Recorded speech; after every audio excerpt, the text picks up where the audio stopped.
Of course, while I entirely approve of honorary membership of other countries, and there's a good list of countries that I would be very happy to be an honorary member of, I think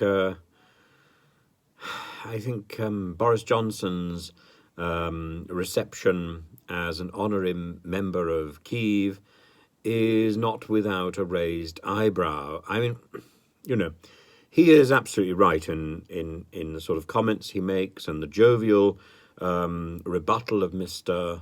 Putin. He's at an ice hockey match and he tells Putin to get the puck out of here. I think the puck is the thing that it's not the ball, it's that thing that people bash around on the ice.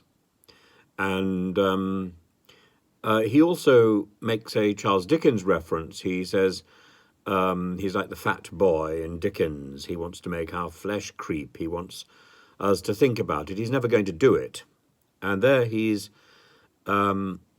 he's telling us not to worry about the threats of nuclear annihilation, which are being made by Mr. Putin and Mr. Medvedev. I think he's wrong about that. He says stop worrying about Kremlinology.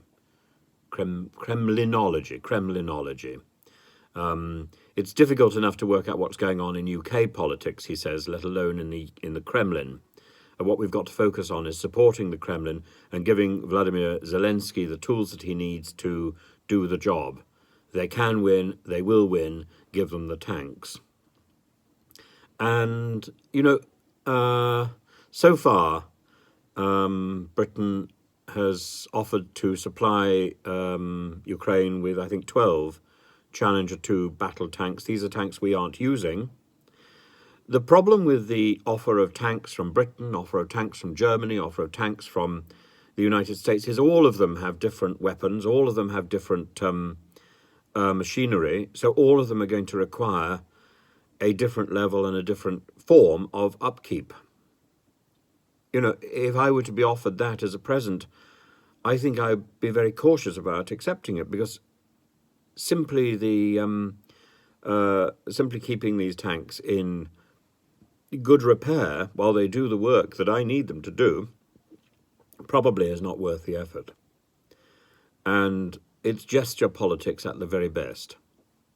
At the worst, it's an inconvenience. And Ukraine is supposed to be grateful for this. And at the same time, this exacerbates the saber rattling of the Russian bear. I'm not sure it's the right message to be sending at this moment.